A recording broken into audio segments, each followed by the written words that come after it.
Yanto. Selamat siang Bu Indah. Ya. Sehat ya? Sehat. Oke.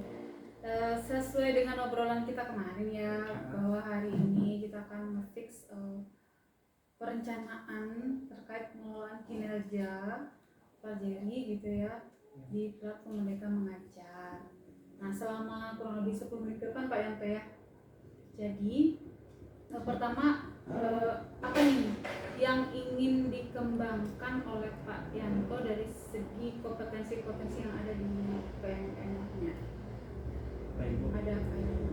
Jadi kalau berdasarkan pengalaman semester di semester 1 kemarin atau semester 2 tahun ajaran kemarin, di sana fokusnya itu tentang manajemen kelas.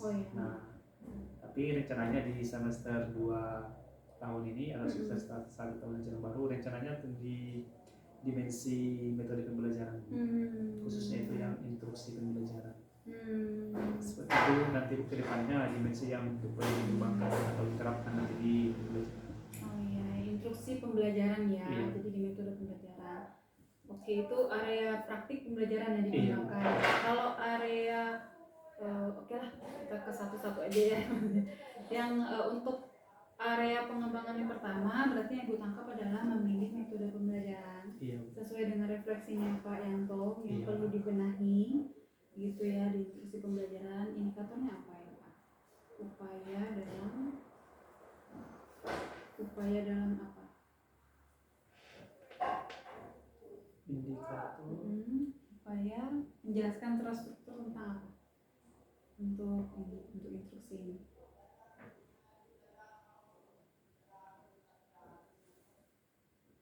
Upaya di instruksi pembelajaran nanti, upayanya itu nanti Bu tentang penjelasan yang struktur tentang konsep dan aktivitas pembelajaran Bu. Mungkin nanti di dalam kegiatan belajar itu disertai dengan demonstrasi peserta didik, ilustrasi serta contoh-contoh kontekstual yang ada di kehidupan para siswa itu, seperti itu kan. Tujuannya itu tidak jauh hanya untuk meningkatkan hasil belajar siswa itu. Ya, itu area untuk yang dikembangkan untuk yang praktik pembelajaran, gitu ya baseline-nya. Nah, kalau untuk ke RH-nya, rencana hasil kerjanya apa yang dikembangkan nih? Kalau RH-nya rencana saya Bu memang tidak terlalu jauh berbeda dari semester tahun kemarin, namun ada beberapa poin yang berubah. Dimana yang sama itu RH-nya itu di komunitas belajar. Saya menargetkan di semester ini ada 4 sertifikat Bu. Itu yang pertama. Yang kedua itu di observasi sebagai partisipan observasi praktik pembelajaran bersama rekan sejawat Bu. Nanti saya rencananya bersama Pak Rizky melakukan yang kami lakukan semester 1 kemarin, saling mengobservasi. Itu salah satunya. Yang satu lagi itu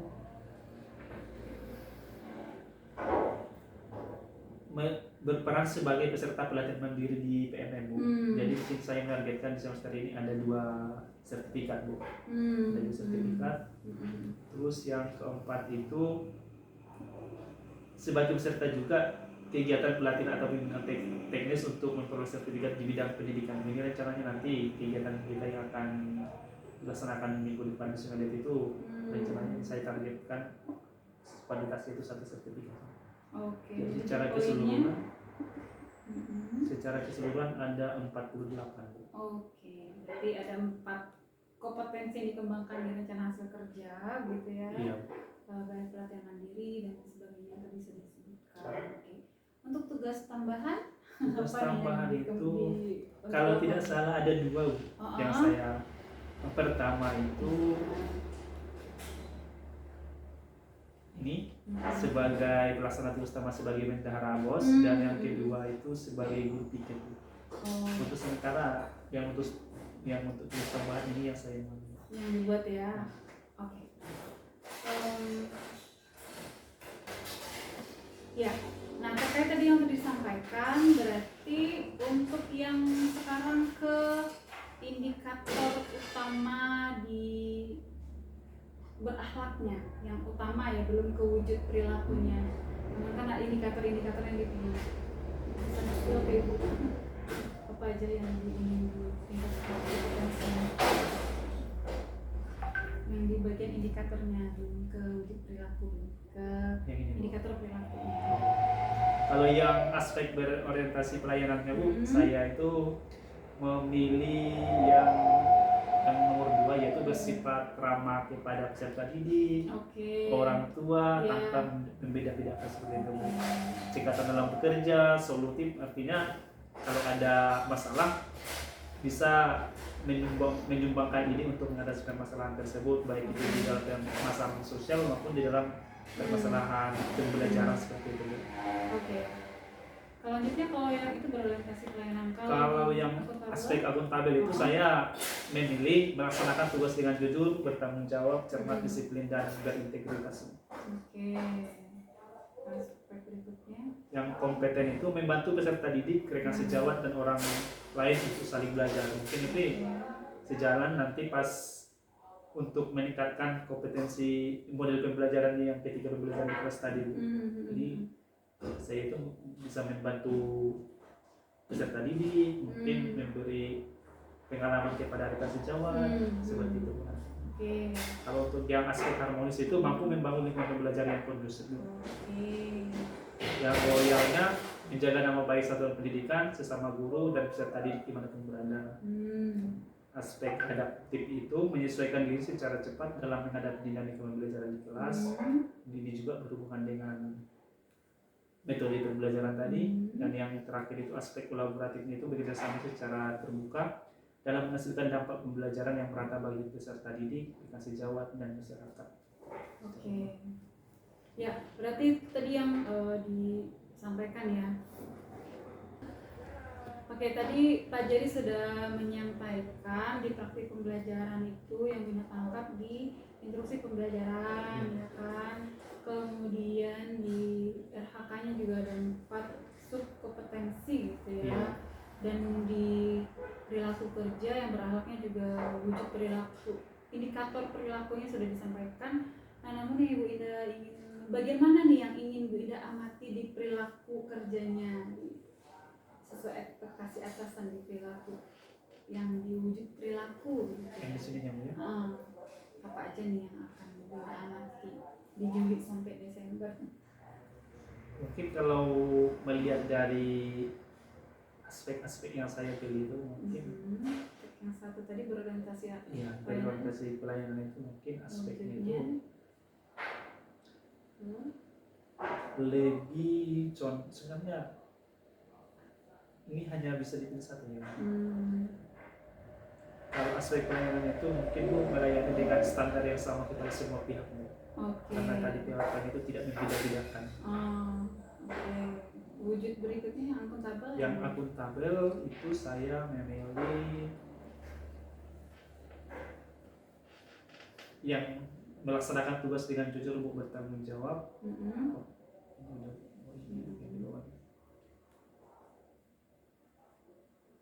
Yang akuntabel itu Bu, saya itu mungkin lebih ke bertanggung jawab atas hasil kerja yang dilakukan dan bersedia untuk dievaluasi rekan sejawat maupun oleh atasan. Sementara untuk aspek kompetennya itu saya itu lebih memilih memfasilitasi proses berbagi pengetahuan antara rekan sejawat, peserta didik, orang tua maupun masyarakat. Untuk aspek harmonisnya itu saya di perwujudan perilakunya memilih berinteraksi dengan rekan kerja, atasan, peserta didik, dan masyarakat dengan sopan dan menjunjung tinggi etika. Sementara untuk aspek loyalnya itu saya memilih atau yang ingin diamati nanti itu bersikap dan berperilaku yang melindungi nama baik serta citra satuan pendidikan sekolah kita. Sementara untuk yang aspek adaptifnya saya menyesuaikan diri di berbagai lingkungan kerja.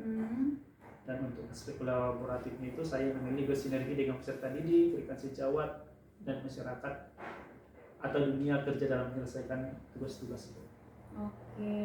Jadi yang Bapak sampaikan tadi sudah sesuai dengan kontekstualisasi perilaku kerja sesuai dengan subindikator ya di wujud perilaku berakhlaknya, gitu ya. Itu yang akan Bunda amati juga nanti ya.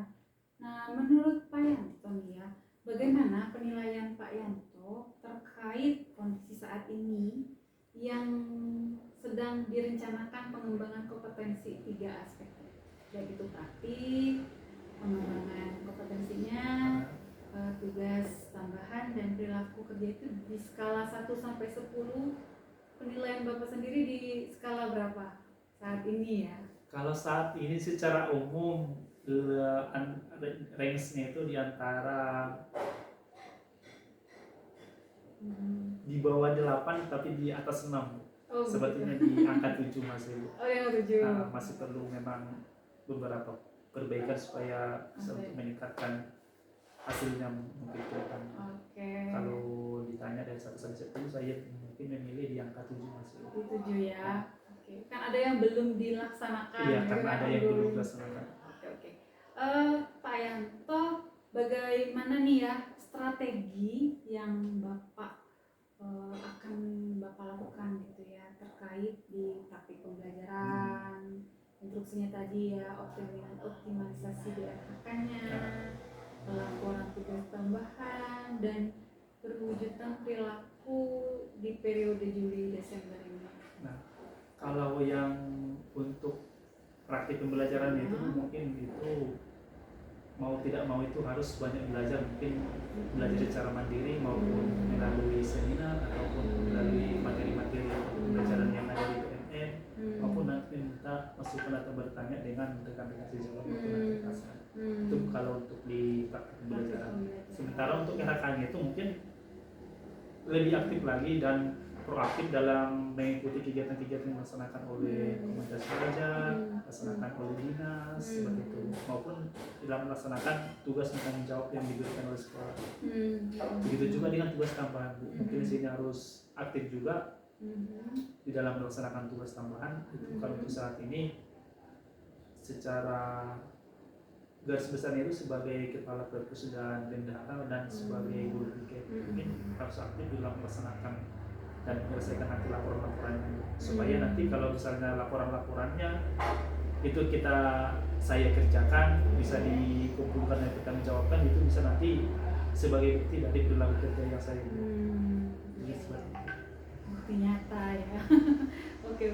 Kalau sedangkan strategi untuk optimalisasi perilaku kerjanya, wujud perilaku kerja. Kalau yang wujud perilaku kerjanya itu mungkin ini lebih kepada mengontrol diri.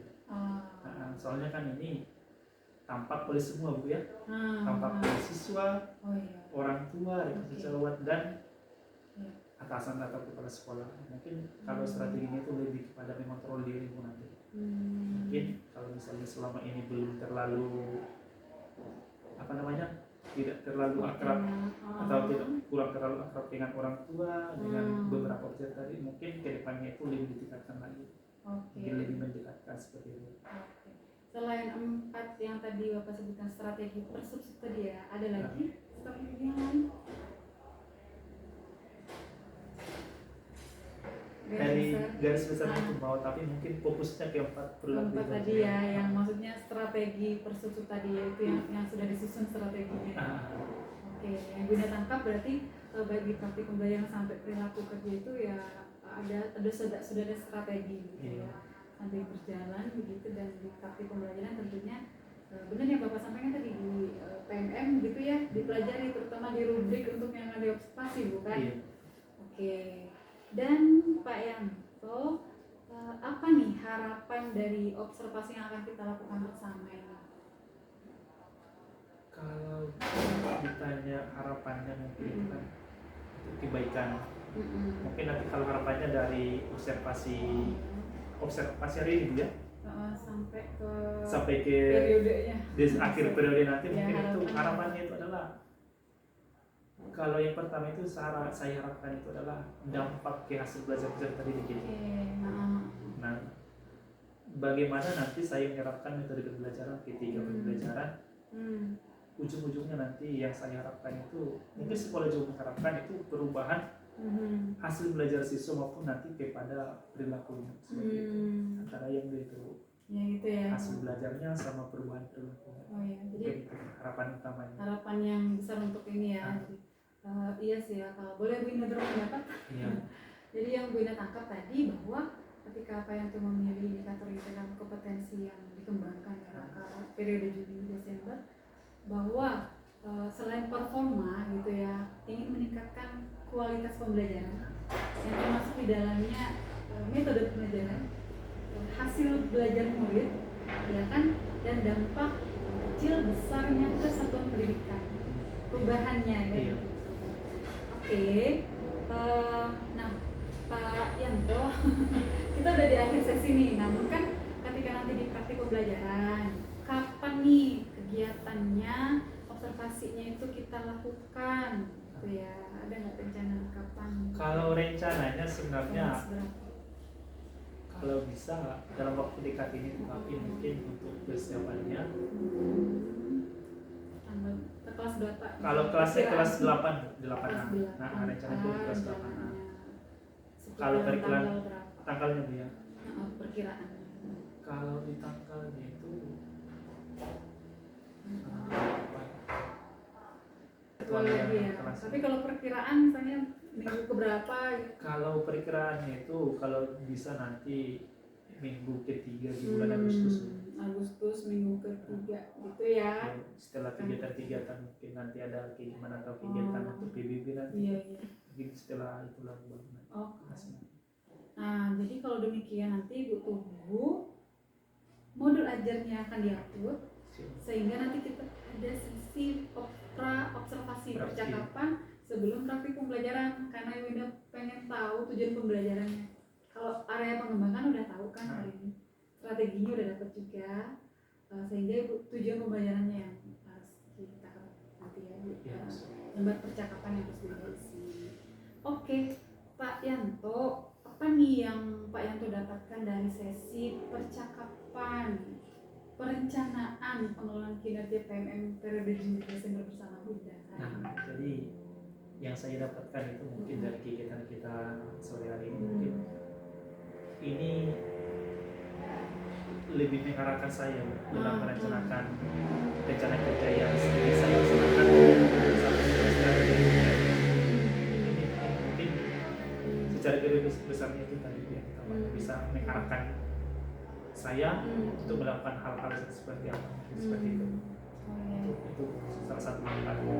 Oke, jadi tahu gitu ya, indikator yang dipilih itu sesuai dengan yang diinginkan, harapan gitu ya, yang bisa dilakukan gitu oleh Pak Yanto gitu. Oke, terima kasih Pak Yanto atas waktunya, kesempatannya. Ini Bu Iza izin record nih ya. Siap. Karena Bu Ida juga ada pembelajarannya untuk di sini. Terima kasih sekali lagi. Berkabar untuk sesi praobservasi ya Pak Yanto ya. Bu Ida tunggu kabar baiknya dan good job untuk sesi perencanaannya. Silahkan diajukan. Terima kasih.